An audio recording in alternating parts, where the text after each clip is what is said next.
Begin transmission. Hello, everybody, and welcome to episode number 50 of Outer Rim Transmission. I'm joined by Milton and by Ben. How's it going, guys?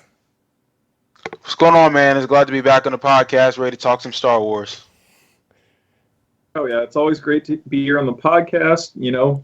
Another good week. Finally warming up. It's great to get outside and yeah, ready to chat it up about this galaxy even far, far away. Heck yeah, we're actually recording this ahead of our usual day on St. Patrick's Day. We're recording this. So this week we're not going live, but usually you guys can find us live every Friday at 9 o'clock. You could also be listening to us after the fact on any downloadable networks such as Spotify, Apple Music, Google Music, and the rest. Now, on the docket for this week's episode, we're going to catch up on some news stories relating to some of the video games. We're also going to dive into some fun little banter with Samuel L. Jackson wanting to reprise his role once again as Mace Windu.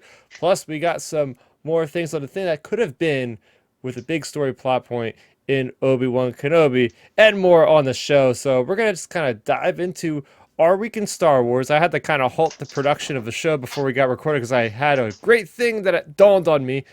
Here we go for another Starrapters show and tell. So there you go. That's your exclusive. If you're watching us, you can actually see what I'm about to show you, which I think they're pretty cool. So, of course, I'm probably showing you some more Star Wars merchandise, and that is specifically the miniatures I painted. I don't know. It might be kind of hard to see with the lighting. But there you go. You got a Wookiee. I got a little Wookiee warrior. Um, there we go. That looks cool. Nice. So like I like how they actually model these things with some like dynamic movement. They're just not standing still. Like this guy's literally just running. So we got Yeah, that that is pretty one. sweet.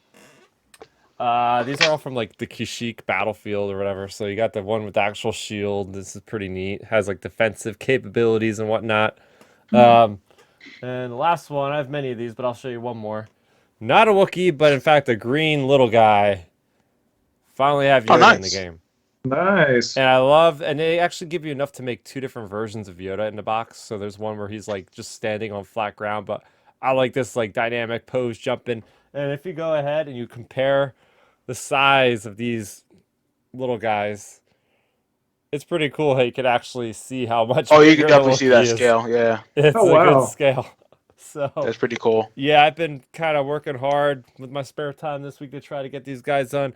I played a game of Legion using Yoda and the Wookiees, and you can actually have Chewbacca on the Republic side now, which is really fun with the Wookiees. And the first turn of the game, there's a special thing I was able to pull off where basically Yoda rides on top of Chewie's shoulder as like a Nice. way to move around a little quicker.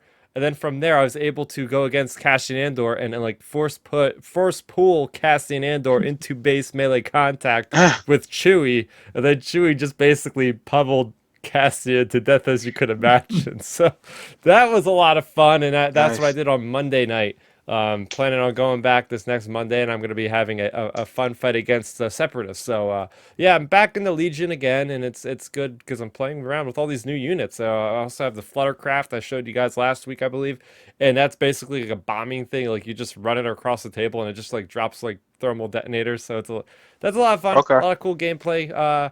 So yeah, basically when I'm not talking about Star Wars comics this week, I was basically painting. So that was really my week in Star Wars for the most part. I'll throw it over to Ben.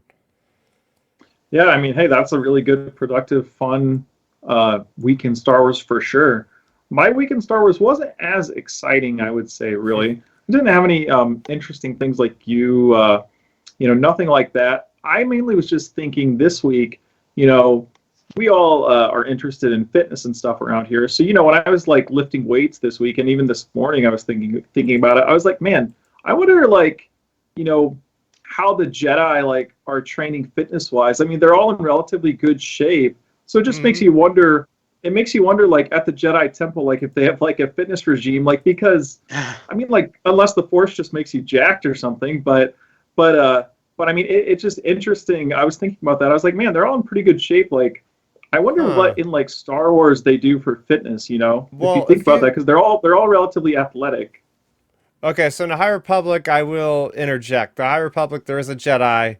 His name is Porter Engle, aka the not the Bomar monk. What am I saying? That would be interesting. A Bomar monk Jedi.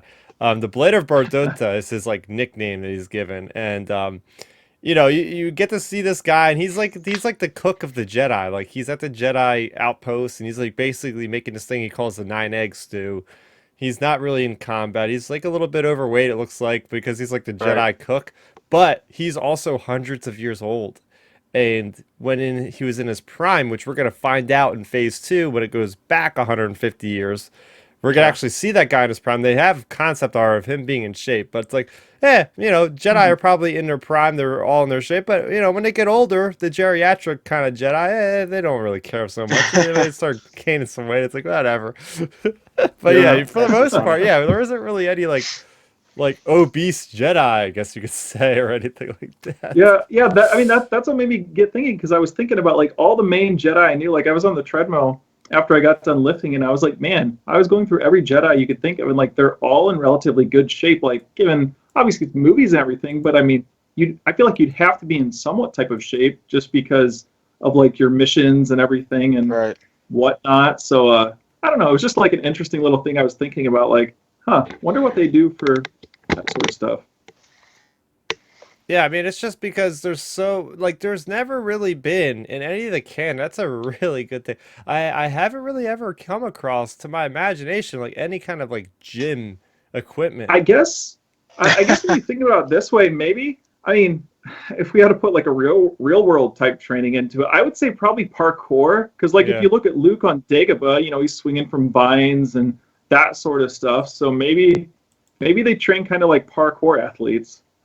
Yeah, well, you see it, well, you hear about it in The Empire Strikes Back from Yoda himself. He's like, the Force is not made of this crude matter, and is just squeezing like his bicep. Like it's like, yeah, Yep. you use your mind. You don't need to physically be active. You call on the Force to support the muscular strength. But that they're still working on their agility, right? Because like Right. when you're in the Jedi Temple, and a lot of this was from the High Republic and stuff, it's like, yeah, they're doing their saber training classes like every single day.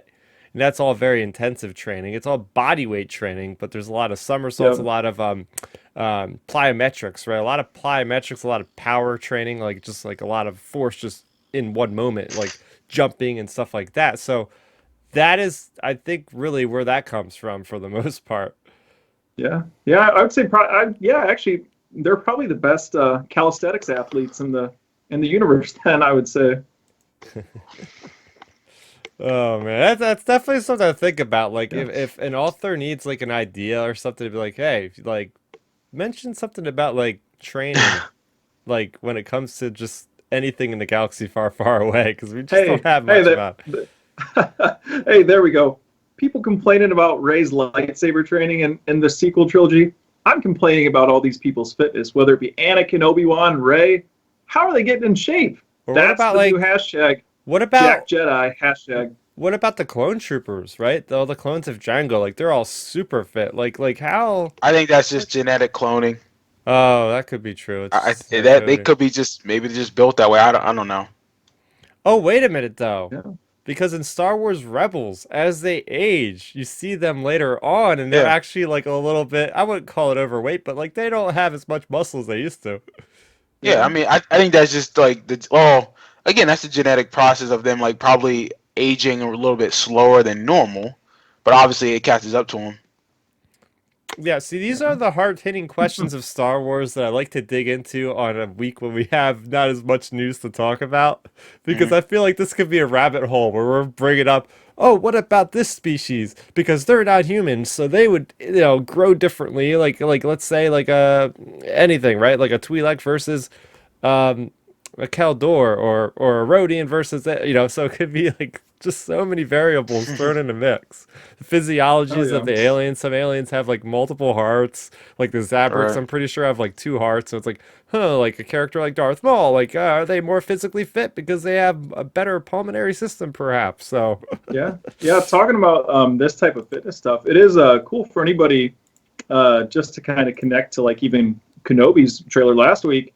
So the actress who plays Reva, Moses Ingram, hmm she actually is a pretty good follow on Instagram. Like, she's posted her like lightsaber training, and she's done some of the acrobatics, like flipping around and stuff. Like, she's oh, posted videos of her doing some of that stuff. Like, yeah, so it's just interesting if anyone wants to check out her Instagram. that's a cool place to see like some of the real world, like the Star Wars actors, actually doing some of the the physicality part of it, and it's not just a straight up stunt double. That's the funny part is because we first knew she was going to be a dark side character from her Instagram. I remember somebody like sharing that. It's like, holy crap! Like obviously she's fighting with blades. I mean, I guess she could have been a Right. Jedi, but I mean the way she looked like she was fighting was like more of an aggressive style. So it's like, wonder what Yep. she could be doing in Kenobi. Yeah. And See yeah, soon enough. we had so much with Kenobi stuff last week that we couldn't even get to everything I actually said we would get to. So that's why we have some catching up this week. But anything in particular with you, Milton, with Star Wars this week? Any adventures, anything like that? Right. No adventures. Actually, I went hiking yesterday, and this ties into the story. So, last weekend, my friend Amanda, she knows I'm into Star Wars, and I actually happened to mention that I do a podcast sometimes. And she's like, "What?" And I was like, "Yeah, I do a Star Wars podcast with a couple friends." And she's like, "No." And I was like, "It's true." So I told her what it was, and she's like, "I'm going to listen to this." And I was like, "Okay." So I had to listen to the first episode I did with you, Chris. I think it was like 2 years ago, back Yeah. in like the summer. And she finally finished the episode, I think, this past weekend. And so and she actually messaged me last Saturday. She was like literally like sending me quotes of what we were talking about. And she's like, "Oh my God." She's like, "Yo guys really have a podcast?" I'm like, "Yeah, like it's on like everything." So yesterday we went hiking, and she's like, "So what made you get into Star Wars?" And I told her, and she thought it was cool though, because when she listened to our story, because I think you asked me that question in the episode, she's like, "Oh, that's cool to see like why you got into it, how it connects with like your family and your dad." And I was able just to tell her like how much Star Wars meant to me, Yeah. as a child. And she then asked me, she's like, "Okay, so what other episodes should I listen to?" So I need to have her start listening to the podcast more often. There you So go. that was my week in Star Wars. That's awesome. Yeah, So and it's funny talking. though, because she's not a nerd. She's not into like Star Wars or nothing like that. But like she's like, "Yeah, everything you were saying, it was pretty much like Spanglish to me, but it was very interesting." I'm like, "All right, well, I appreciate it." Yeah, well, that's the good thing too. I feel like on here, I mean, like you said, sure, she may not understand some of this stuff, and that's how maybe some of the potential listeners are. But overall, I feel like we do pretty good job of explaining our like the things we talk about and the characters we talk about. So like, I feel like our podcast is pretty good just for pretty much just about anybody, and all three of us are pretty relatable for anybody listening, and I think it's a good thing. Yeah. Yeah. So it was just a good time. It was just nice that when I name dropped it, and again, it wasn't even on purpose. I just happened just to throw it out there and say I do a podcast, throughout the week. And she's like, "Really?" And she's just like, "Let me check it out." And I was like, "Yeah." So Hmm. yeah. There we go. Spreading it like the grassroots movement that we are here at Outer Rim Transmission. Yeah, for those of you listening, if you have any friends that are vaguely interested in Star Wars, do us a favor. It would help out a lot. Just spread the word of Outer Rim Transmission. I'm going to be spreading the word in a couple weeks here in the Philly Comic Con. I'll be showing myself around, showing my face around those parts, and then in a couple months, be at the Mecca of all Star Wars, the Star Wars Celebration. So, really looking forward to that. This week, I spent a lot of time getting my flight underway and different plans with some friends. So, I can't freaking wait for that. And hopefully, next time you guys can all join me. Hopefully, it's more on the East Coast, and that way it's a little bit easier for all of us to get together. Um, so, we'll see about that. So, let's talk about the more recent thing that came out, and that was Samuel L. Jackson. I think it was like South by Southwest Festival he was at. He was on Josh Horowitz's Happy, Sad, Confused podcast, and he had worked with Bryce Dallas Howard recently on a movie. I don't know what movie it was, but basically he was like, "Hey, how do I get to be a Mandalorian?" And he was kind of like, she thought she was kind of, I guess, kind of like joking, but he was like, "No, like I really want to get in this thing." Like, so I think that's funny because then I think later today like Bryce Dallas Howard like retweeted like that video of him because you can find a video of him on this interview, and she put like the eyes emote thing where it's like, what Mhm. could that mean? So again, it's like I feel like if somebody as high profile as Samuel Jackson is literally like talking to a creator on The Mandalorian about get me back in the show, Like they're almost like, okay, it's not just any actor. This is Samuel L. Jackson that's literally saying, I want to come back into Star Wars. I'm ready. Mm. I feel like is now the time? Is this actually going to happen? We talked a few months ago about, hey, he's wearing T-shirts about like Mandalorian and stuff like that. Could we see him in the post Return of the Jedi order? Oh, look, I'll answer it this way, and I think Ben might have said it in our chat about all I've called it. I predicted Mace Windu coming back. Yep. Blah blah blah. I mean, and it's a potential, but honestly, maybe he's just saying I just want to be in the show, not as Mace Windu, but as just like a character, like as an alien. Maybe he's going to be wearing makeup, prosthetics, whomever. Now, obviously, let's talk about it. If Mace Windu does come back, what does that look like? That post Return of the Jedi. Where's he been for the last 25 years? It's 25 plus years at post Revenge of the Sith. About 30 years, actually. Oh, 30 years, I guess. Yeah, so 30. It's like, where's he been? Like, and let's be real here. Mace Windu wasn't a young pup. I would assume he was in his 40s, maybe in the beginning of Phantom Menace. So it's like, now he's got to be what? In his, is it 4 years for Clone Wars, whatever it is? So he's got to be what? Maybe in his 70s? As his character. And I mean, Sam Jackson's in his upper 60s. So. Upper 60s, I'm about to say. It'd be so, perfect. and again, it could work out, and I mean, it definitely could be plausible. But again, realistically, though, like, would Mace Windu actually fit in that story? Like, would it make sense logistically? I don't know. Now, I trust, the guys that run the show. I trust, Bryce Dallas Howard. However, my fear would be don't just put him in there just to put him in. Like, make it make sense if it is Mace Windu. Yeah, and here's the thing. Looking at the creators, right? Dave Filoni is in charge of the show, along with Jon Favreau. And Dave Filoni obviously worked under George Lucas. Now, would Dave Filoni feel like this is a slight on George Lucas for like, hey, I have the power to bring back Samuel Jackson as Mace Windu. Like, I don't know if he would if he respects George too much to like do something that big to contradict some stuff that could happen later on, because like, holy crap, that's a big can of worms. I mean, it's not like we haven't seen a Jedi other than Luke in that era. Like, hey, we have Ezra around. We have Ezra's the big one, right? Around that time. We have Cal Kestis that's in that era between. So it's like, it's not like we haven't seen Jedi before, but such a prominent Jedi that was in the Jedi Council. It's like, okay, where was he? Why wasn't he involved with the Empire? Why wasn't he involved with the Rebellion? What would his mindset be at that point to not get involved? And that would be my number one question of how would they make, again, Milton, a story that's super compelling to justify him to come back all that time later? Like, why would that be the time now for him to reveal his face anyway?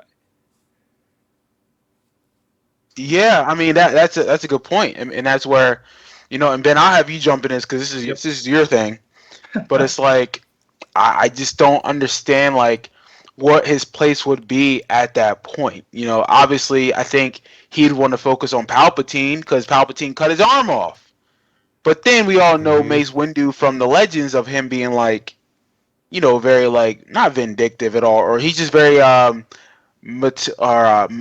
he's just like more of like that military type presence as a Jedi. He's very much like a rule breaker who will challenge the system in his own way. So again, I just don't know what his purpose would be if he happened to quote unquote survive. What would be his motivation to keep going on? Because at that point, it's like you have nothing to live for, bro.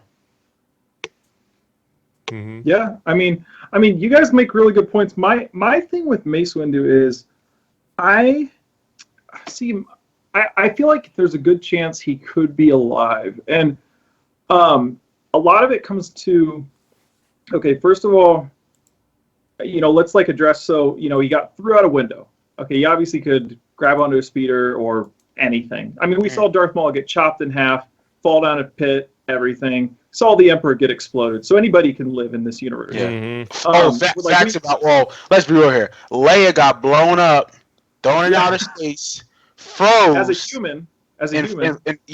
Right? And like force draw herself back to the ship. So you know what though, that's definitely plausible. So Ben, you're absolutely right on that. Yeah. So I mean, so we'll establish that there's we can scratch that scene out of the discussion. And then my thing is with the whole Mace situation, I don't know if it would be a slight against George because I know, I mean, years ago, I don't remember exactly where it was, but I feel like I remember people just talking about, George basically said like, sure, Mace could survive because Jedi have fallen. Look at Qui-Gon and Obi-Wan jumping around on those bridges like in Phantom Menace type deal. Like I feel like I've heard people talk about that just over the years. I mean, you'd have to fact check me wherever that was from, but I feel like that was mentioned before. So I don't really know if it would be like a slight against George, and I think it just comes down to the story. I mean, look when like Filoni and Favreau talked about like Luke coming in, how it was just an integral part of the story and it wasn't just a cameo. So like I feel like it comes down to that, and I think we're misplacing where he would be. I don't think it would be Mandalorian. I think, especially after fan reaction, if there's a Book of Boba Fett season 2, I think that's where Mace could come into play. Like I feel like that's potentially where we could end up going with that storyline. They could potentially adjust their plans for Book of Boba, whatever it may be, to maybe something revolving around Mace Windu. I mean, heck, it's obviously on the brain for people there at Star Wars because Tamara Morrison literally said he told John and Dave, or he told John about wanting hit Boba Fett to hunt down Mace Windu to revenge his father's death. Like so that's obviously on people's brains there at Star Wars, or at least floating around a little bit in the office space. So I just think it fit. And then like the other thing too, like we discuss about where was this Jedi? Where was that Jedi? Like, sure, that is a valid point, but then also it's a valid point, okay, where was Yoda? Where was Yoda during A New Hope? Just hanging out, chilling on Dagobah, like with the frogs? Like, he's such a great Jedi, but he's just hanging out, chilling, talking to Ghost Obi-Wan. Scared. He was scared, yo. They were all scared. Yeah. So like that's the thing with that. And then like even like, Ahsoka, she's off. I mean, I guess technically, she had to like fit in with the whole World Between Worlds and all that whole situation, but still, like it's just a tricky situation. I feel like they could probably tell it pretty easily because you could potentially introduce him, like say if he's introduced in Boba, all you need to do is have Boba hear rumblings about a Jedi or something or another, or angle the show differently. Like maybe Mace has gotten a little bit darker and he's wanting to like take Boba out for some reason or another. Just something along those lines. Like I feel like they could incorporate him pretty easily, and then incorporate him back out of the story pretty easily to avoid Rise of Skywalker. Because I mean, even the sequel trilogy. Because even I think it was Dave mentioned, like Ahsoka doesn't have to be dead to be talking to Rey in Episode 9. So, like you have those type of things that are pointing to like, hey, these characters that are talking to Rey, they don't have to be dead actually. So I think there's a lot of evidence that could show, obviously he couldn't potentially not be in things, but I think there's a lot of evidence pointing to it. And I just think our biggest piece of evidence is, I mean, Darth Maul, I feel like he's gotten killed like a gazillion times and he's alive. And then, I mean, he's technically dead now, I guess. But like, you have the Emperor exploded. You have all these characters. Like, it just, I think it's going to happen. I mean, Mace got his hand chopped off and zapped and threw out a window. Yeah, so here's kind of what my speculation on just what could happen with Mace Windu. So somebody just mentioned, hey, he was scared. Yoda was scared. Milton, I think you mentioned that. Yeah, that was me. I mean, Mace Windu sees firsthand the power of the Sith before his eyes, a power that has said to have been extinct for a millennium. Before his eyes, he gets zapped by the Emperor. He sees the power and the manipulation and the corruption that this figure has sown in the galaxy for years and years and years. And I think at that moment, maybe he just recedes into the underworld. He just says, I don't want this fight. I got my butt handed to me. There's no way I'm going to be able to take this guy out. And he just kind of maybe lives. He just kind of gives up, and you just see him in the underworld 1313 just making his way. And then he Well, he finds got out one humbled. day. He got humbled, basically. Yeah, so one day he finds out that the Emperor gets defeated, and it's like, okay, Coruscant's getting better, the New Republic's coming in. And he's still doing his day-to-day stuff. And then you fast forward like 5 years to the Book of Boba Fett and Mandalorian, and we keep seeing or keep hearing these reports from Filoni and Favreau. Hey, there's maybe some stuff that'll connect down the line that'll enhance the sequel trilogy. And one of those we've Mhm. kind of already seen.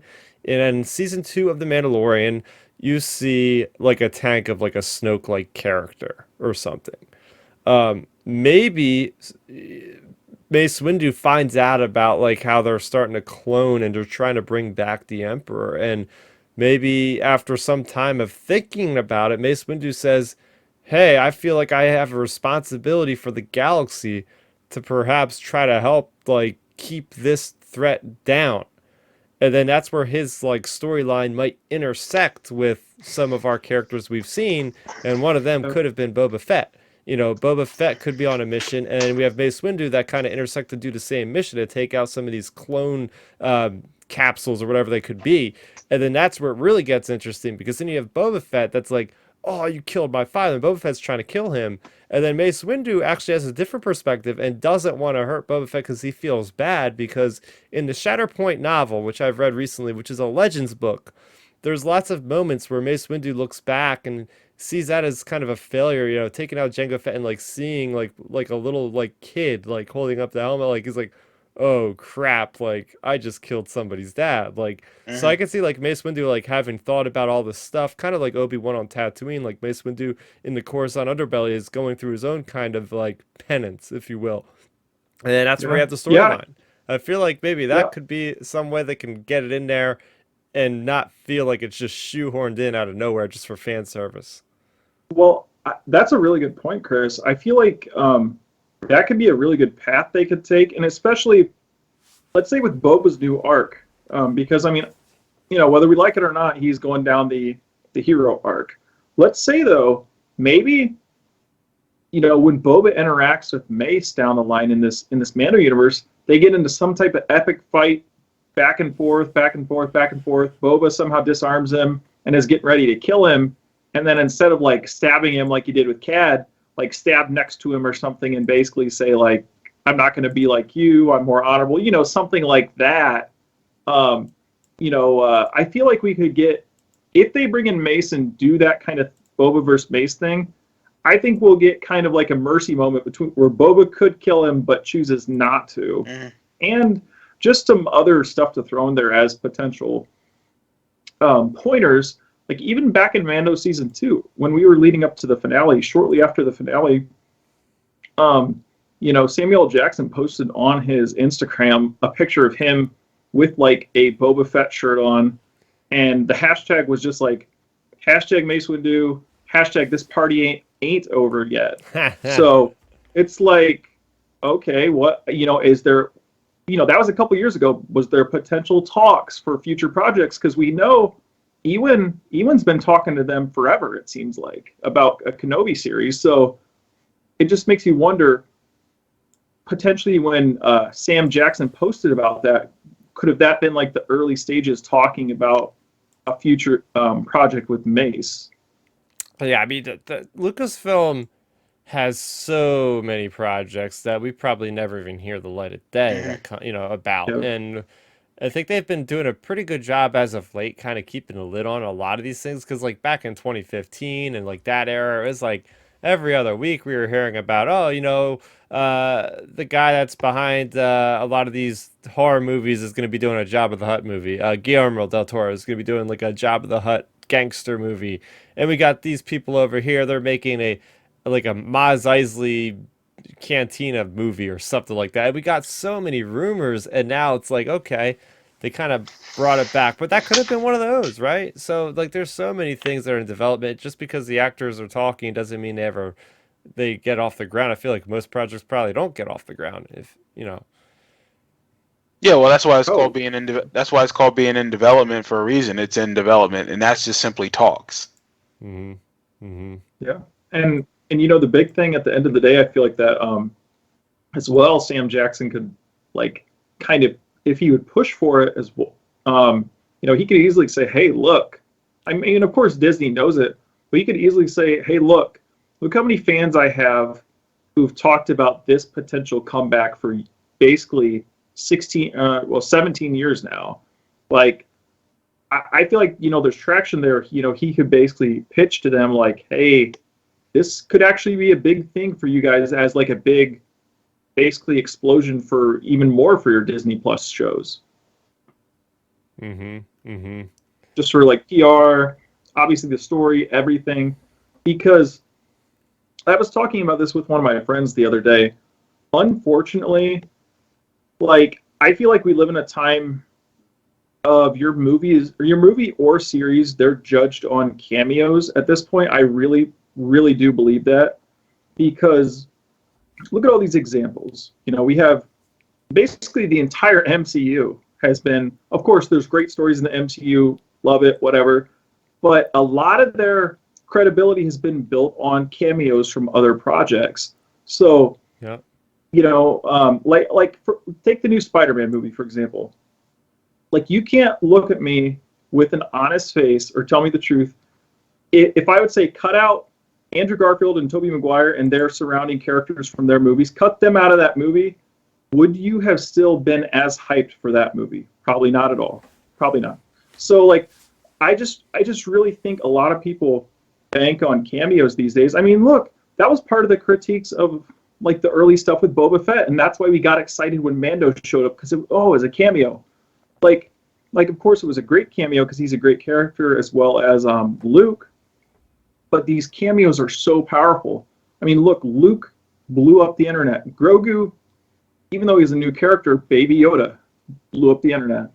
Like, what would blow up the internet more than Mace freaking Windu being back alive? Like, that would just, I feel like, set the world on fire, just like those other characters, like Luke, like Baby Yoda, and like, we're going to see, even though we all know Darth Vader is going to be in Kenobi, but seeing Vader, like, whenever he appears in that series, it's going to, basically break the internet again, because Vader's back. So, like, these type of cameos, I feel like they really bank on, and I just feel like that could be the next step of potential cameos in the coming 2-3 years from now. Yeah, Star Wars has such a large legacy of characters, so that's one of the boons it has. The benefits is, hey, we could throw this character that nobody expected. Hey, we haven't seen this character since 1980. Let's throw them in there. So lots there on the front of what is going on in the Mandoverse. Perhaps another series that we're very excited about, that we were talking a lot about last week, is the Obi-Wan Kenobi series coming out on May 25th, 2022. And we have a very interesting report. This comes to us from the people over at Variety. And they are actually, the Hollywood Reporter. And they are claiming that at one point Darth Maul was supposedly a big part of this series. And now we know we had different kind of writers throughout the lifespan of this very long production hell type of thing, where it started out as a movie, then it went to the series, then they changed the writer, and here we are today with the show about to come out. So originally the writer was Hossein Amini, and he was the original writer with director Deborah Chow, the 6-episode series. And apparently he didn't have Vader as the main villain, but in fact it was Darth Maul. Problem is, Rebels has happened. Even though Rebels takes place afterwards, Rebels was written in such a way where Darth Maul was a character that hadn't seen Obi-Wan Kenobi literally since the Clone Wars. So again, this is where the story is kind of weird, because Dave Filoni had to kind of step in from what this report says. And again, this is a report, not, it's not like this is 100% true, a lot of this stuff, but it comes from a reliable source saying that, Dave Filoni at one point kind of looked at this and said, it's not the best idea, I guess, to do that. And they came up with the idea of Vader, and they also changed the writer. So what are your thoughts on this, Milton, about, hey, Darth Maul could have been in this, but it's like, does sometimes the writer look at the other content in the shows before writing the story? Because it seems like there's a little bit of a disconnect there. It makes sense to me, like, not to have him. And maybe I'm going to be unpopular, like, with fan base, but I mean, when I heard about this initially, I'm thinking, why would he need to be there? You know, because like we already know like he's going to be in Tatooine eventually if you watch Rebels.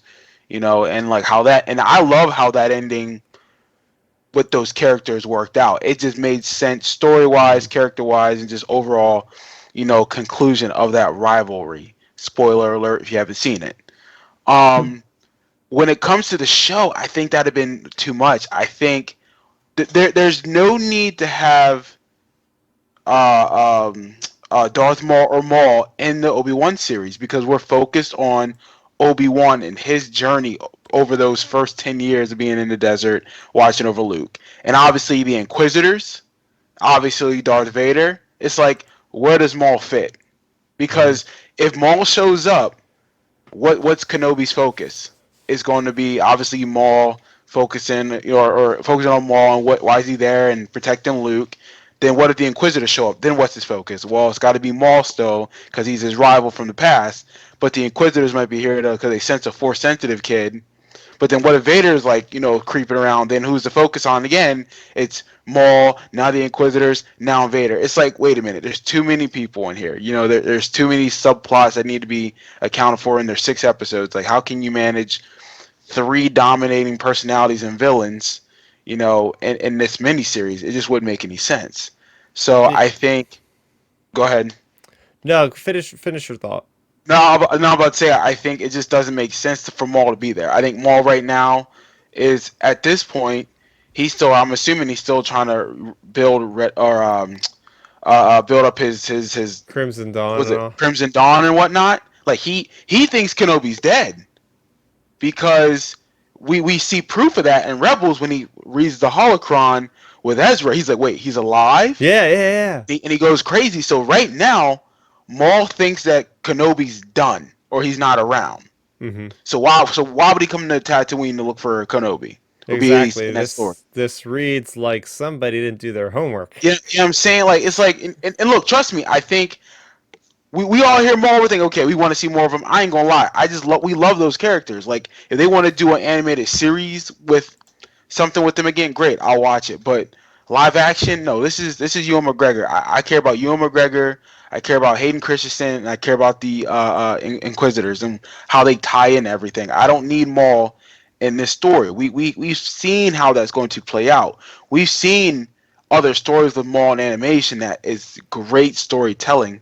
It'd be a waste of character development it's unnecessary at this point. Ben? Oh, okay. I didn't know if you were gonna say something, Chris. See, I think, yeah. I mean, of course, there are red flags all over the place when it comes to this story because it's like, for one, how did you get through the writing process to like even get started on that? And also, it's like, hey, how did this get past like the story group's desk? Because like to me, the story group's supposed to like be overseeing a lot of this stuff, and I'm like, did I don't know, did one of your interns just glance over the script and go, yeah, hey, we're good, and continue, pass it on and get working on it. So like, it just makes you wonder, the order of command there. It makes you wonder. To me, it also makes you wonder like what the story group actually is involved in. Personally, I think the story group is a really nice thing, but it makes you wonder like how involved are they on some of these projects, and then also, like you mentioned earlier, or when you were reading out the story, with Filoni stepping in and getting involved, and if they're changing the script and the story for what Filoni was suggesting, that also puts up, a good flag for us, in my opinion, and Star Wars fans in general, that hey, Filoni has probably more power than what we like actually realize. Like he's influencing, and they're listening to him to basically swap out their entire villain for the show. So I think there are good, or there are pros and cons to this story, really. And then in terms of Maul, I think your concern with it, Milton, would have been like kind of negated just because Vader and the Inquisitors wouldn't have been in here because it would have been just Maul, so it wouldn't have been a cluttered story. But Right. but yeah, like we all said, like it doesn't make sense per se because of Rebels. But I do think, and I'm calling it right now on this podcast in March of 2022. I think if Kenobi gets a second series, they're 100% going to shoehorn in somehow. I mean, they're doing it with Darth Vader for Kenobi. They're kind of playing with the wording, because like you said, Maul's like, oh, he's alive, blah, blah, blah. Did he specifically say, the last time I saw him, I thought he died during Order 66? Mm-hmm. So, like, I think, if we're already playing semantics with the original trilogy movies, there's nothing stopping them from playing semantics with the animated series. So that's a good point. Yeah, so I think, just to wrap my point, I think if we get a Kenobi series season 2, which sounds very plausible with the way Kathy's talking, the way they're talking, which, hey, I'm for it as long as it's, a good quality series. I think Darth Maul's the villain for it. Like, I think that's a lock at this point, because you can't go and rehash Vader again, because it's the whole, it's like Michael Myers. You can't keep bringing him out every single scene or every single episode, because it ruins the wow effect to it. So I think that's the direction they'll end up going, because it's just like Mace Windu. Like we were just talking about it with Mace Windu. If Mace Windu's on the brain there, you have Tamara Morrison talking about it. You have Sam Jackson, Bryce Dallas Howard's putting eyeballs, all these things. Darth Maul is clearly on the brain there at Star Wars. Like, they were writing him in a script. That to me means he is going to be in something live action at some point. I mean, when you dove into the stuff more, like they were, when you get looking into this story, like I was looking into different reports and things about it. Like, there were different reports that Ray Park was getting back into shape for this and everything, like all this sort of stuff. So it just, to me, that screams we're going to get Maul in live action at some point. Just like Mace Windu, he's on the brain there at Star Wars. I mean, I guess the better question is, and I'm gonna let you go then, Chris. Like, would we want to see Darth Maul in his own little mini series, live action? Would that be better served for him? Like Crimson Dawn? Yeah, have a Crimson Dawn series or something. That's what I'm saying. Cool. Like, I'd rather see the Underworld stuff. Like, if you're gonna do an Underworld show, which I know they've always discussed at one point potentially, just make Darth Maul the lead of that Underworld show. Or I guess be Maul. I mean, Ray Park. I mean, all you got to do is get Sam Witwer to voice him over. Yeah, and Ray Park can do the line. I mean, hell, they've done it with Vader. Let's be real here. So, like, get Ray Park to get in shape for a 3-season miniseries and show him creating Crimson Dawn and turn that into a power, and then show how he lost that power. Because eventually something had to have happened, because we see him in Rebels. You're like, wait a minute, this ain't the Maul that we used to know. Yeah. So show like how he got big and how he lost his power. I mean, you can do it. So I'd rather see him come back that way. Yeah, I mean, going back to the ethics of just how we're gonna go ahead and get characters that should be dead or whatever in a storyline that might contradict other things as far as different mediums of Star Wars, different continuity across the different mediums. It's like, okay, we've seen where they tweaked comic books, we've seen where they tweaked novels with the Ahsoka and Clone Wars. The opening of Bad Batch. The whole thing with Bad Batch with Kanan, right?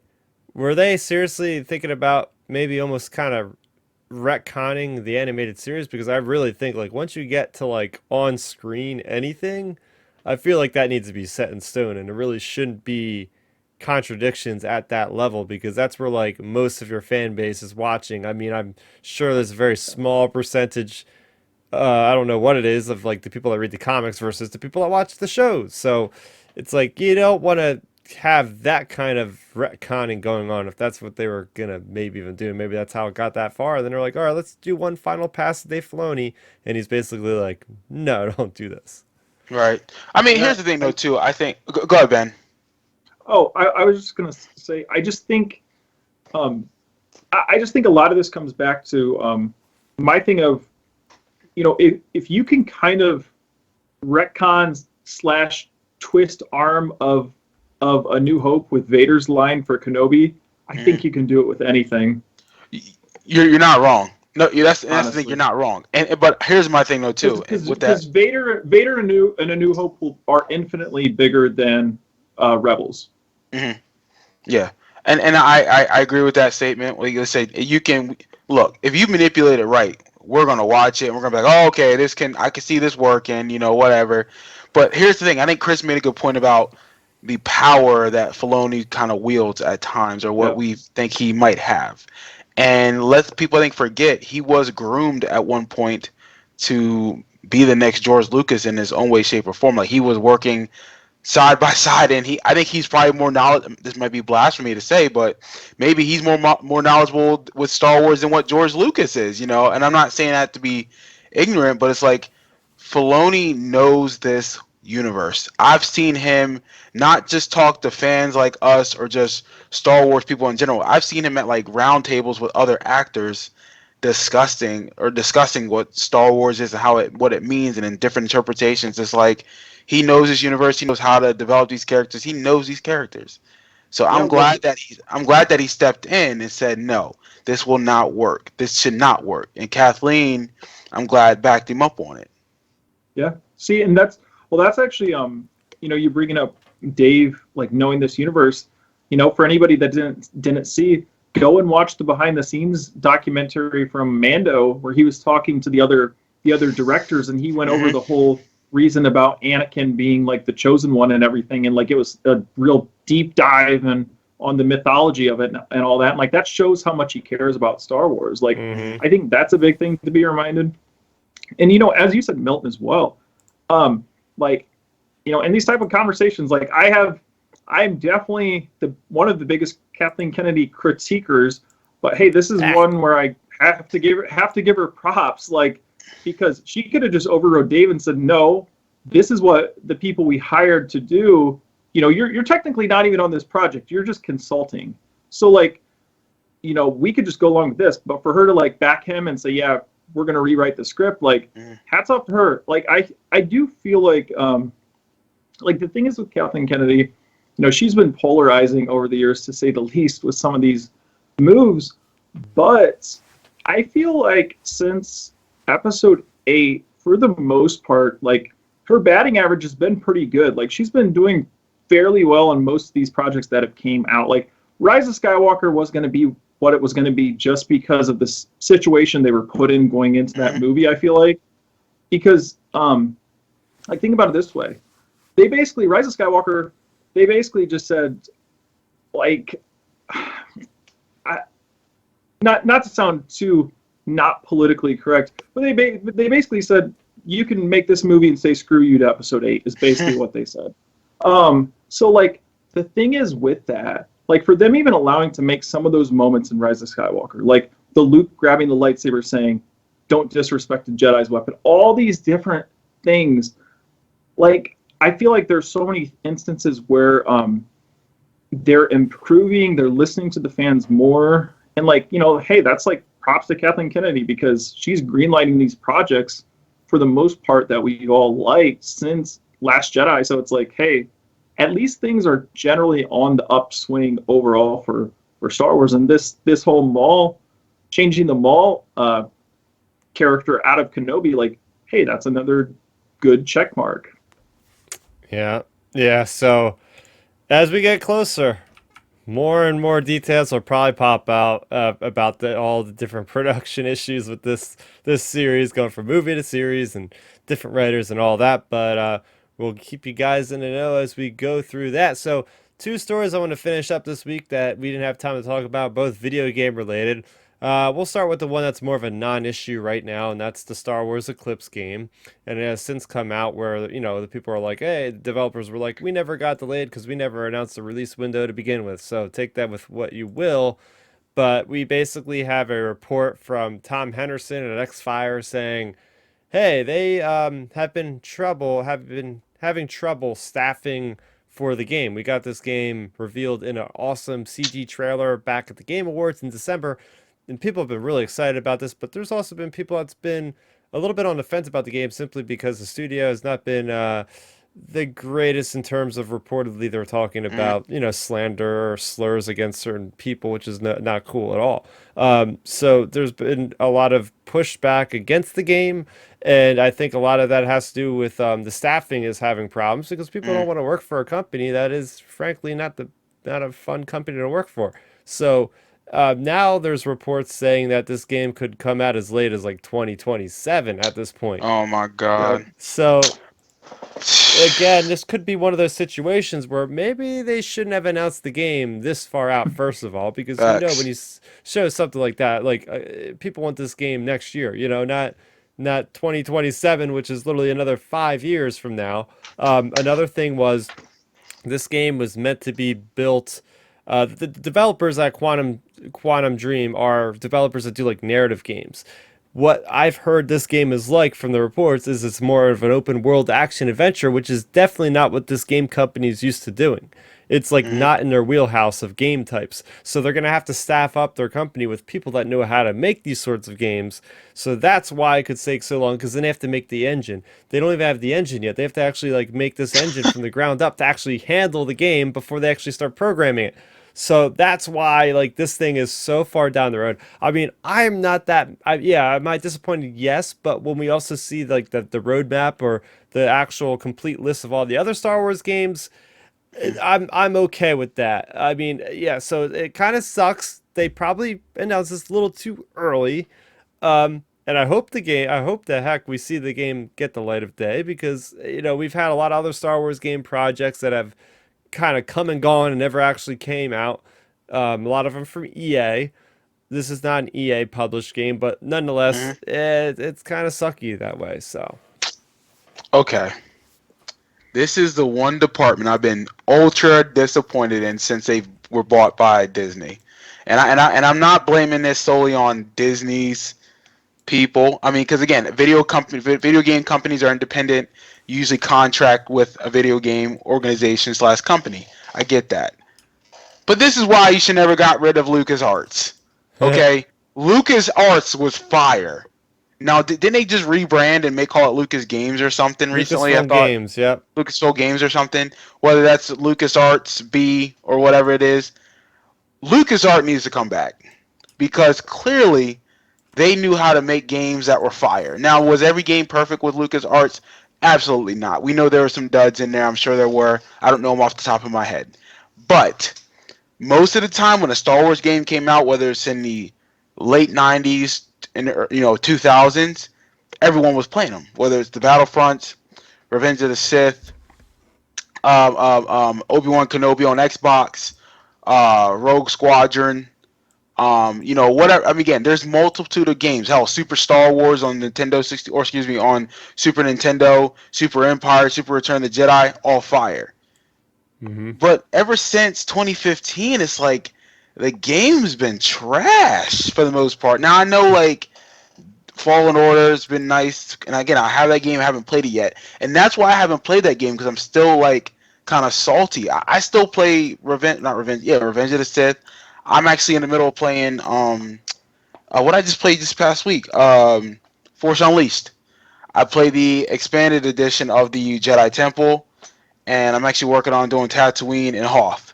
Like that game still holds up.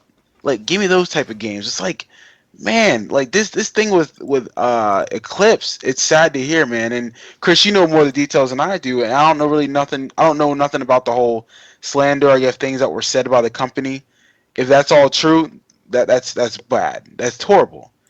It's like, but at the same time, how do you not have your staffing? How do you not have your engine built? How do you not have your plan together?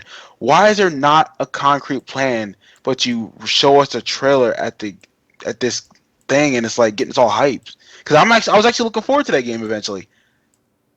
Yeah, it's. I mean, a lot of this issue is like work from home. Yeah, Obviously, I think it's just like hard to make a game. Period. And then when you have to have people make it like remotely, it's like slows everything right. down, because it's not just this game. Like there's every other week, like I follow the game news pretty closely, and it's like every other week I feel like there's another game delay or there's more Mm. issues with this person doing this company. So it's just not a great place if you're a game company right now, because you have all these other issues that are kind of going Right. around. So I mean, but And I still, understand. yeah. Yeah, and I understand. I mean, I know COVID technically still isn't over. I mean, it's better than what it was Hmm. almost 2 years ago. But it's like at the end of the day, though, too, it's like, come on, man. Like, how do we not know how to get a game prepared or have a plan or get people in place? I mean, hell, they still keep making Madden and NBA 2K every year. It's like they keep making these modern warfares, and hell, they got what 30 different types of modern warfares going on every other year.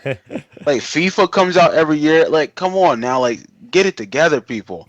Um, like they Cyberpunk, whatever it was, came out. I mean, yeah, Yep. it had some issues, but it still was getting made, and that was supposed to be like the next, game changing game. Because honest to God, I was legit going to get a PS5 because of this Star Wars game.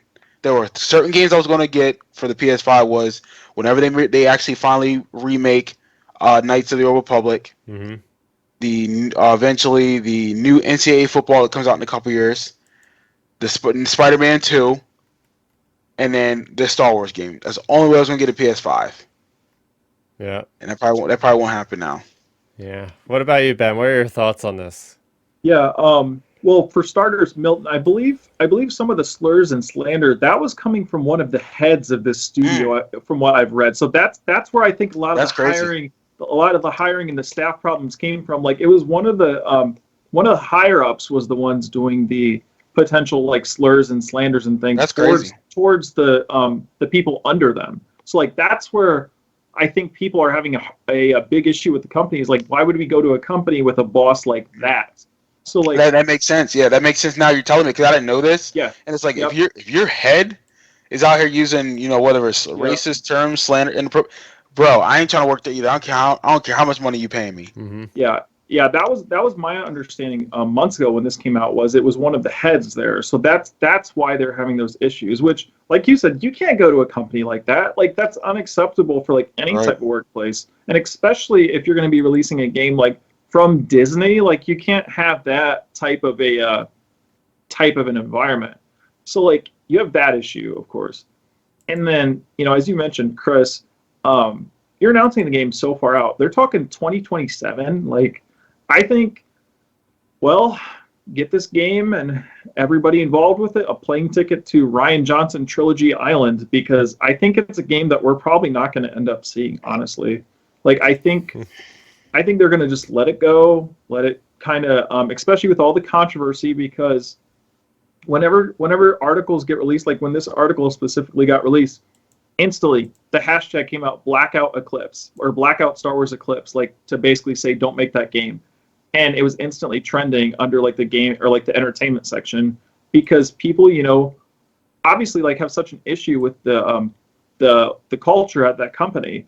So I just I just think it's not going to end up getting made.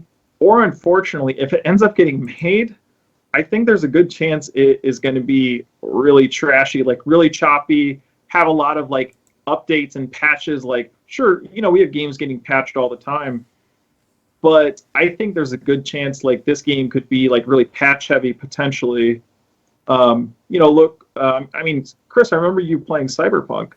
Wasn't there a lot of like initial issues, like they released it and then they had update it and all Oh kinds of yeah. stuff? Or like, That I think just yeah. I think Eclipse is going to be in the same situation, if not worse. Like, because presumably that company didn't have the cultural issues this company does.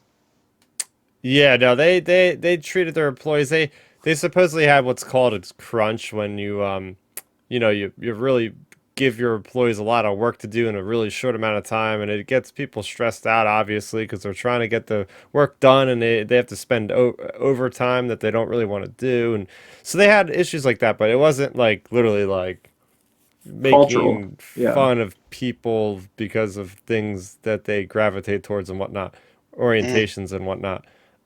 So yeah, there's that. Now, the next game is going to maybe make us hopefully forget about this game for at least the time being, or the issues that's going on with the game, and that's Lego Star Wars Skywalker Saga. As I am looking at my calendar, we are literally about 3 weeks away. About three Cannot weeks away wait. now. Not yeah, about 3 weeks away. Not even from the game releasing. So they actually put out another really cool trailer. I know you've watched this one, Ben. It's called Skywalker Saga: Building the Galaxy, and this video, I love these videos. They're like little documentary like videos where they're just showing like gameplay, they're showing what's going on. This video focused a lot about just the really good details. Like for instance, if you bring, your Bouche character to Tatooine, you're going to have like sand on the character's texture. If you bring, Commander Greed to Kashyyyk, you're gonna have sand on his armor. If you bring somebody to Hoth, you're gonna have snow on the costume. So really cool stuff like that. But they did a lot of work just showing the worlds themselves, not necessarily like the story missions, but the fact that you could literally go back to any of like the 20 something planets in the game, and it has a bunch of like side quests that aren't even affiliated with like the Star Wars saga. So you can go and you can do like missions on Hoth base with like rescuing wampas or something, Mhm. or you can like just like cruise around on Naboo with like Jar Jar Binks, and so much variety in the gameplay. And it was really cool because like you get sidetracked so much. Like you're trying to do the story of the game. You're trying to play through episodes 1 through 9, and the next thing you know, you come across this little side quest, and it's like, oh wait, it's like I actually want to spend like 2 hours like doing all these side quests that I get sucked into like a black hole. And that's honestly some of the best experiences that you'll have with open world games. Like games like Red Dead Redemption 2 and Witcher 3 are games that are just infamous for just like you get so sidetracked by everything else in the game because the game is so well made that like even the side quests are compelling as hell, and like you want to see how those go because they're fun and they're narrative adventures, and that's how this game is shaping up. It looks like it's going to be a lot more than I think a lot of us anticipate as far as like the content within. Seems like there's going to be at least probably like I don't want to give a number, but this looks like a good 20 to 40 hour game if I'm Yeah. doing my math correctly, because just the actual story of the game, it's like 5 levels in each episode, and then you can go back to the worlds, and they were even explaining about the side quests will actually have you like hyperspace jumping to different planets. So it's like, oh yeah, go to Mustafar, do this thing, then get on your ship and fly in an X-wing over to Naboo. Then you do this. Then you got to go over to Hoth and do this mission. So this seems like it's like an actual open world game. Like that's stuff you would be doing like World of Warcraft. Like you'd be going to like different locations. And again, I'm just watching as I'm talking or I'm watching the video. It's just so many crazy characters. Like they have Mama the Hutt, which appeared in like one episode of the Clone Wars. Like you have such obscure characters. They have Yaddle in here. It's like holy crap, Babu Frick, and Babu Frick is like literally really really small. Like he's not just like a regular. Like they actually have like scales of characters, and he's like a little ant fighting some stormtroopers. So man, oh man, I know Ben, you said you've watched this trailer and you quite enjoyed it yourself. What were some things that you might have picked up that made you really like this one? Any Uh, locations, any particular things they said? yeah, I just think really, I mean, pretty much the whole trailer was great in my opinion. Like anything basically related to this game, I'm excited for pretty much. I think the big thing, we kind of briefly talked about it the last time we discussed the first trailer, was I just like hearing the creators talk about these games. Like to me, I hate saying this, but like, look, we talk about it with our live action stuff. Like, just give us some type of like a weekly behind the scenes thing, like with Dave Filoni talking or somebody talking. Like I like that we're hearing from the creators of this game. Like it's like finally, like Star Wars is kind of communicating with us. Like it's just a Lego game, but they're communicating. Like it's nice hearing like how passionate these creators are talking about this game. Like it's exciting. Like to me, it gives me hope for more behind the scenes things for like future games and hopefully future shows and movies and things like that. So like I'm really excited about that. Of course, you like you mentioned the open world feel to the game, or not even feel, like it is open world.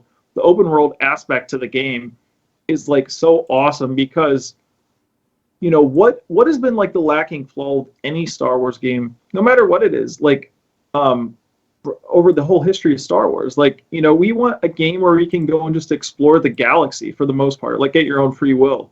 And that's what this game's going to allow you to do, basically. So, this is the closest thing we're going to get to that open world game in a few years. So it's just exciting. Like, I'm so excited we're getting this. Funny thing, you bring up the Wappa like rescue thing, Chris. Like it kind of actually made me think of Shadows of the Empire game. You can let out the Wappas that go captured in Echo Base. So kind of like made me think about that. I wonder if anybody back on this Lego game played Shadows of the Empire. Let's make a Wappa rescue thing.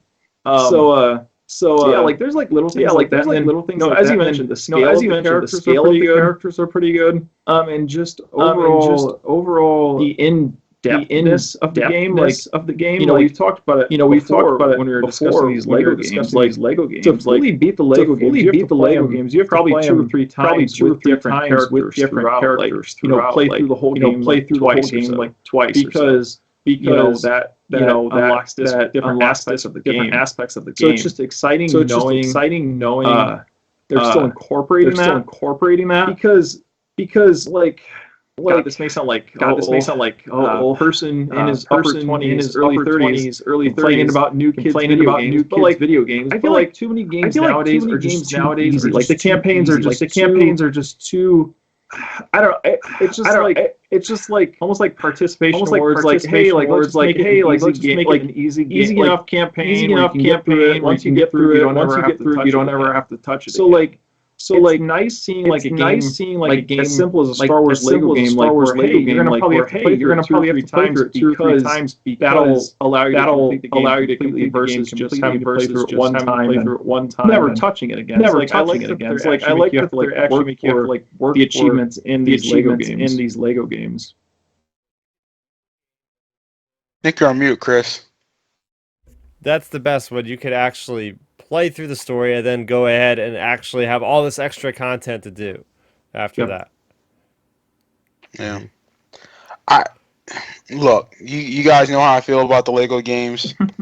I'm trying to be positive here. Look, and I'm watching a trailer as you speak. So I'm trying to actually understand this. And it looks good. I will say, here's a positive. I'll say this. They are actually consistent with these games because you guys both always say how much you like playing them. There's multitude of things within the levels. They're games that you can play repeatedly. They're very repeatable to play. Obviously, they're based towards kids and Star Wars fans in general, and we tend to gravitate towards this game. And it's like, so why can't the other games replicate the effort and energy that is put into a Lego Star Wars game? We're talking about Legos. That's actually a very good point, Milton. Like all the details in these Lego games, and then, well, man, now you're gonna. I see what you're saying. Yeah, you're making me critique the other games even harder now. Does that make sense though? Because again, I would say, Chris, you're probably the biggest gamer between the three of us. Yeah. But and because you play the Cyberpunks and everything else, and I play my sports games and some of the adventures, whatever. But it's like the only game they've really put the time in over the last 10 years have been the Star Wars Lego games and Fallen Order. That's it. And that's not good. Well, and it's like how is that possible when you know this is going to make $1 billion at least, whether it's from pre-orders, downloads, or hard copy purchases? Because when does this game come out? In 3 weeks. In 3 weeks? Okay. So Star Wars Celebration's what's in May? And you know they may release some oh, by the way, there's a bonus content announced at Star Wars Celebration, or they may have to do another downloadable bonus content around Thanksgiving or Christmas. Come on, man. See, you bring up some really good points there, Milton. Like I said, it makes me kind of critique a lot of the other games more now because it's man, the Lego games have so much effort and detail, so much. In our prior episode, we talked about they have 20,000 different individual models in this game. So it makes you think why can't you do that in the other games? Or even, I know it's way more complex than this, but why not carbon copy this Lego game? Obviously, take out some of the Lego brick aspects or whatever. Why not carbon copy this Lego game, basically beat for beat, and make it like the real life characters. I don't know what they'd even be called, but real life characters like Fallen Order. Make it like that. Do episodes 1 through 9, but just with real life characters and make it a full blown game. Or you can take what you did with Battlefront 2 and turn it into a saga game. And then with the obviously with the effort of the Lego people, because I feel like the Lego people will put more grind into it. And it's again, and this is my positive here. Again, Lego, you're kicking ass. Yeah. Compared to Eclipse. Yeah. One more thing to throw in there too. Like, I think a big part of it, in my opinion, as well, is like the people working on it. I mean, just the way they've talked about it, it seems like they appreciate, like, we always talk about like the fan relation when it comes to Star Wars. That's always a topic. And like the Lego creators for this game, they for sure appreciate the fans because the things they've added into this game, like they know what the fans are looking for. And then hell, like, we mentioned it before, like joking around, like, oh man, they added the mumble mode thing in there. Mumble mode, that is a classic from the first Star Wars Lego game. Like, that is such a classic. Like, me, when I first heard about this game getting announced, I was like, oh man, I hope they put mumble mode in there just because it's a classic, whatever. And then they literally, they don't even leave that just as like an option in the menus. They literally bring that up in their trailer video, like how important that is for the fans and stuff. So like, to me, it's like that shows how much you care about the fans. And I'm like, we need more of that. Yeah, well, I think what's happening is, all these other games, Milton, were run under EA. This is not a game that's run under EA. This is run under WB and TT Games. And Jedi Fallen Order, yes, it was run under EA, but it was a little bit different because it was run by Respawn Studios, which is under EA, but they have a lot more power with doing what they want versus EA telling them what they want, because every game they put out is amazing. So they're like the exception under EA. As far as like the other two games were both Battlefront from DICE, and well, I don't know what's going on at the studio of DICE, because like even Battlefield 2042 is doing absolutely horrible. Like it's got less players in the most recent Battlefield than Battlefront 2 has, and Battlefront 2 came out in 2017. Like there's severe issues over at DICE and at EA right now. And I think that's just like the studio culture and what's going on with the deadlines and different things like that. Again, it's just like comes down to like just gaming drama and stuff like that, which is why it's like Star Wars games are looped under EA, and why people are just happy that they're not just EA games now. Right. Who makes the Arkham games? Is that the Rocksteady company? That's Rocksteady under WB, who also is running the Lego You know what? Give me a Star Wars, like, and this, I'm not, swear to God, I actually bought Batman or Arkham Origins on PlayStation 3. I got that on Amazon like a couple months ago. So I've been replaying all the Arkham games. Those games still hold up. Oh yeah. Okay. And it's like, can Star Wars please reach out to Rocksteady and say, listen, make us a Saga Star Wars game. Seriously, like if Rocksteady gave us 20% of what they do. If they took 20% from the Arkham series and put that into Star Wars, man, I couldn't even imagine doing episodes 1 through 9 with Rocksteady's development, the way they tell, because their storytelling's amazing within the Arkham series. I love it, and I would just love for them to do a Star Wars Saga game. Like, I think that's what I've been craving for, because like I just don't connect well with like the Lego games like you guys do. And again, they're not trash. I would never say that, but it's like, bring me back a game where I'm like, you know what, I'm going to invest in this game for the next couple months. And I feel like Star Wars video games have been failing, with the exception of Lego and with Jedi Fallen Order, which I'm hoping once I do play that, I'll fall in love with it and will want to continue to play it. Yeah, I want to go back and play Fallen Order. I've beat the game 3 times already. I want to go back and play it now. Well, and that's why I replay Force Unleashed a lot, because I have the additional levels in both games. I just said I beat the Jedi Temple. I'm going to do Hoth and Tatooine in the next week or so. But those games tell such a great story, even with their bonus levels. And it's like, then I think about literally just there. I'm thinking, okay, how can we fit Star Killer story within the Star Wars saga? And I'm literally brainstorming like, okay, if we retweak this, we can tie it into Rogue One and make Rogue One part 3 of the Star Killer story. If you really like wanted to make it play right, I'm thinking this game still holds up. The story still holds up. Yeah. Oh, 100%. Like, that's the thing. So many of those old games hold up. Hell, like, pull out an old Nintendo 64. You can whip out Shadows of the Empire right now and play it. Big like, facts. It's a great, Big facts. great Star Wars game. I always talk about Battlefront 2 2005 because that game's awesome. Like there's so much in that game. Like I mentioned before, the campaign's amazing. Tamara Morrison narrating as the clone trooper. You're going through, from Geonosis all the way to Return of the Jedi. Like that sort of thing is so much fun compared to like some of the things we've gotten. And then even, as you mentioned, Milton, with playing like Force Unleashed and the other games, like they, there's a good replay value to the games.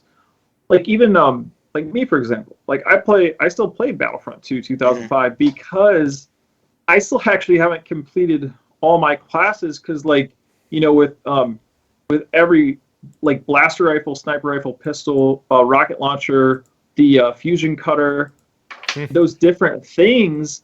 So you have to get a certain like X amount of kills, X amount of kill streaks, all that stuff.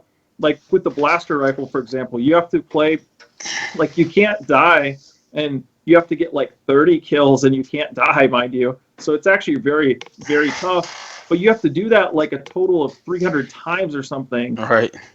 And when you do that, you always carry around Boba Fett's rifle as the stormtroopers. So like you unlock different abilities like that, or like even with like the Wookiee bowcaster, like instead of being a normal Wookiee, you have Chewbacca's bowcaster you're carrying around. Like, there's certain replay value. You can just grind the game here and there, racking up achievements and making your characters better.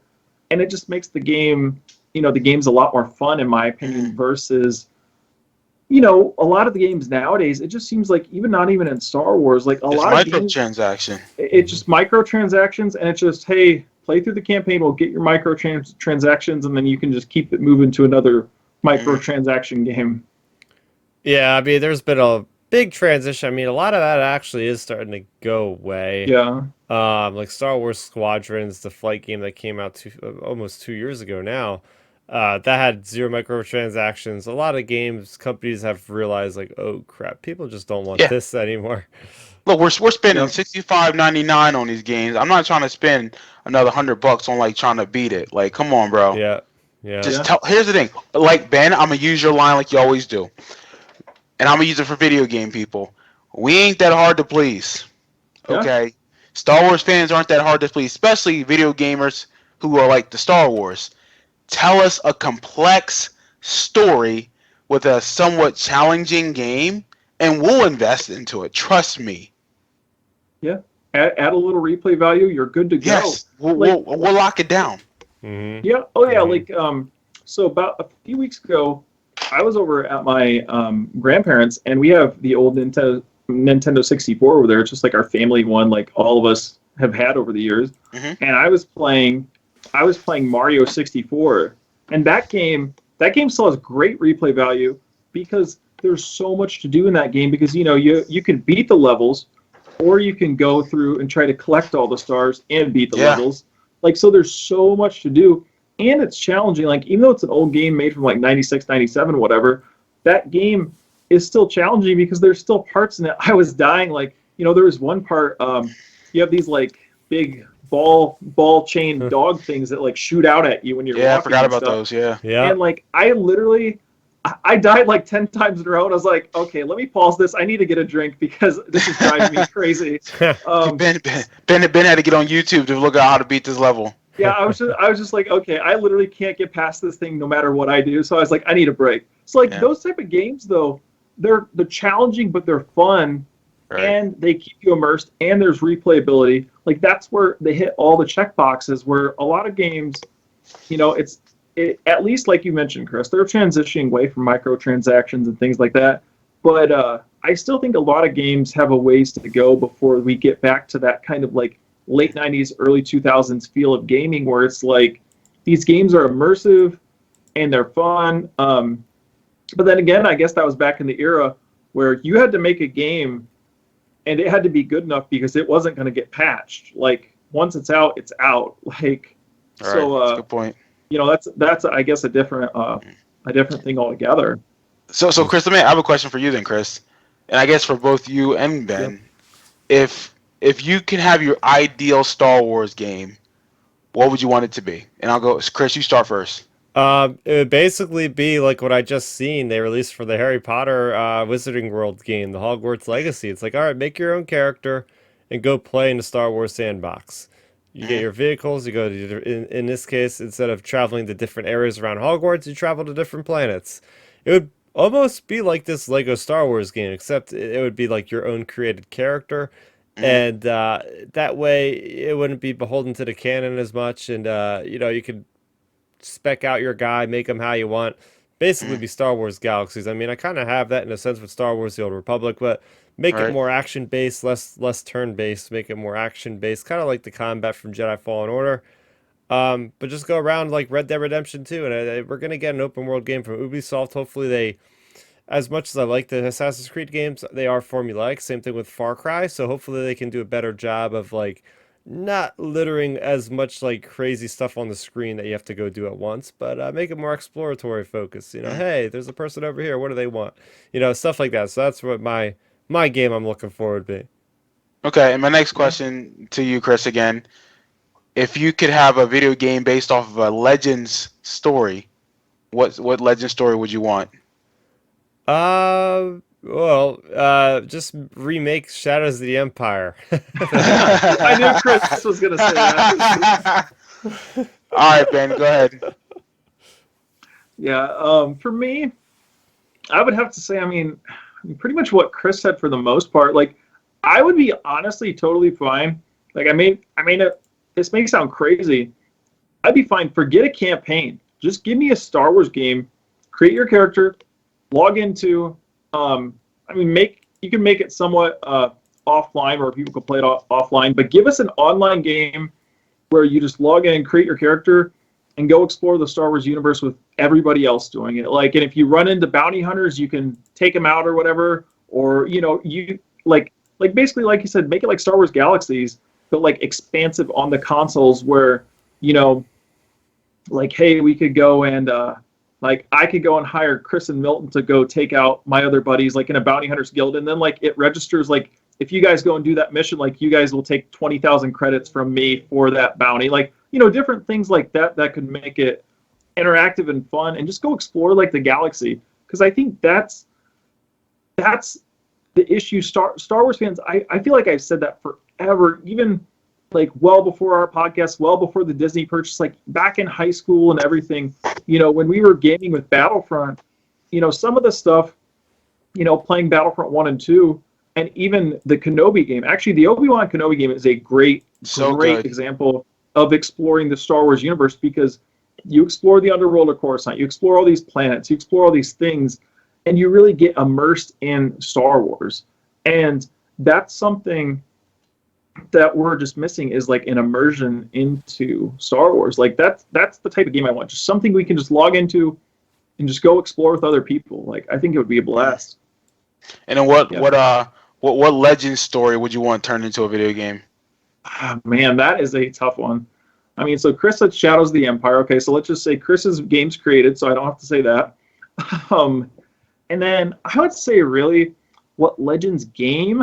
Oh man, are we saying Legends game or Legends story? What Legend story would you want converted into a video game? Story. Okay. Yep, it's all good. Okay, that actually changes that. So I would say for a Legends story, man, if we're playing with like full house money here, I would say Legends story. Let's create. We talk about it frequently on this podcast. Let's create the Obi-Wan game, but do it off the Obi-Wan Jedi Apprentice, like all those novels. Like, make an entire game based off those novels, where you start off as Obi-Wan as a youngling and work your way clear up to the Phantom Menace. Like, do that. Like, where you're paired up with Qui-Gon and go through those missions. Either do that, or I guess I'll give you two answers here, Milton, while we're at it. So either the Obi-Wan game, or give me a game post Return of the Jedi and make it a big, expansive game where you're going through the entire Yuuzhan Vong war with like Luke and Mara Jade and everybody, and that's a game you could turn into like a Chris, you talk about the Fallen Order franchise, like if you do a Yuuzhan Vong game, like this could be like a 10 game series or something. Like, this could be a never-ending series, like easy. because there's literally 26 or 27 books in the Yuzan Something Vong like series. that. Yeah, so you could literally turn that into like 10, 12 games. Like that could be an expansive, like let's just, for all intents and purposes, say if you hit all those games out of the park, think about that. That's a game series you could literally stretch out for like 15 years, 20 years or something. Like if you do that many. Like if you release a game one every other year, like boom. Like I just think there's so many possibilities with like the Yuzan Vong where, I just think it's endless, really. So like that's another big Star Wars game. I just really like the idea in general of like big Star Wars stories. Like I said, one where you're immersed, or if you're doing it like based off a legend story, do it off the Yuzan Vong and give us a big expansive game. Right. What about you, Milton? Yep. If I had to choose a type of video game for Star Wars, I've always been a big fan of the Matrix video game, The Path of Neo. I don't know if you ever played that for Oh PS2. yeah, Yep. yeah. I love that game because you play the trilogy, but you play like 15, 20 levels Mm-hmm. of the trilogy. So I think if they base a game off of that, do a trilogy of games of like the obviously prequel, original, sequels. Well, but in the prequels, you play as Anakin, like that's your lead character, and you go through all the different time periods, and obviously you branch off with different characters. Eventually, you play as Obi-Wan, Qui-Gon, that type of thing, and then same with Luke in the original trilogy, and then Rey and the other characters in the sequel trilogy. So I like the format of that game. I would love to see that into a saga type trilogy game.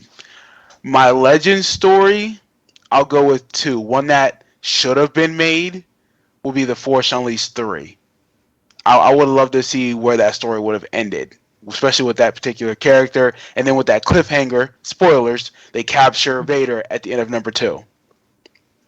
So, but when it comes to an actual Legends story, I actually want to see the Legacy of the Force books. That's with Oh Jason and man. Jaina and Ben. So Jason and Jaina solo, Yep. and then Ben Skywalker, because that focused a lot on those kids.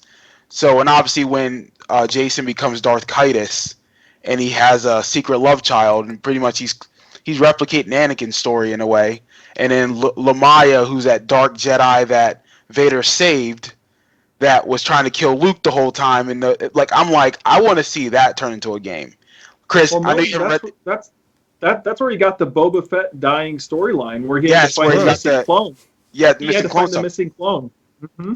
Chris, I know you haven't listened to those books yet, but trust me, you start that first book, you're not going to want to stop. I kid you not, because you're going to love Jason Solo's turn and why he turned, and it Damn. makes sense. You're like, yeah, I see why he did it, but he has a special force power in that, which how he's able to predict the future. It's Huh. weird, like just. Yeah, am I right, Ben? He has like a weird Yeah. like connection with the force, where he can like look at the future. Yep. Yeah. But Basically, he it's can, not like what like Yoda says, the force. But no, he's different about it. So Chris, Yeah. I'm telling you, Yeah. Oh yeah. Like, listen to watch or read the first book. I'm not kidding you, Chris. You will not put it down. I and swear. the best part too about that series, good point bringing up Legacy of the Force, Milton, is that game. That's like Luke mega in his prime. Oh yeah, Like OP Luke. He's so OP in that series. Like because like Chris, like basically he's totally attuned like in the Force. It's almost like if you've seen Avatar: The Last Airbender, like when Aang goes into like full Avatar God mode, like Luke is just so OP like when he wants to be in that series, and that's what I feel like also built up so many of these expectations for Luke so hard going Big into facts. the prequel You ain't lying. because everybody had all these things like holy shit, Luke in these books and everything he's so powerful, he's such a great Jedi. Yeah.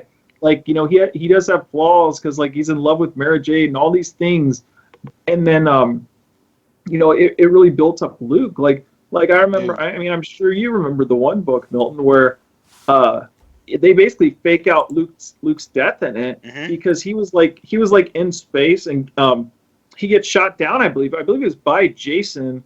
Like they shoot him down outside of like a Star Destroyer or like a capital ship. Right. Like his X-wing explodes, And I remember reading that book back in like high school or middle school or whatever, and I was like, holy smokes, they just killed Luke in a book, and then like you flip a page and like Luke's inside the capital ship, Yeah. standing next to Jason, like, okay, bring it.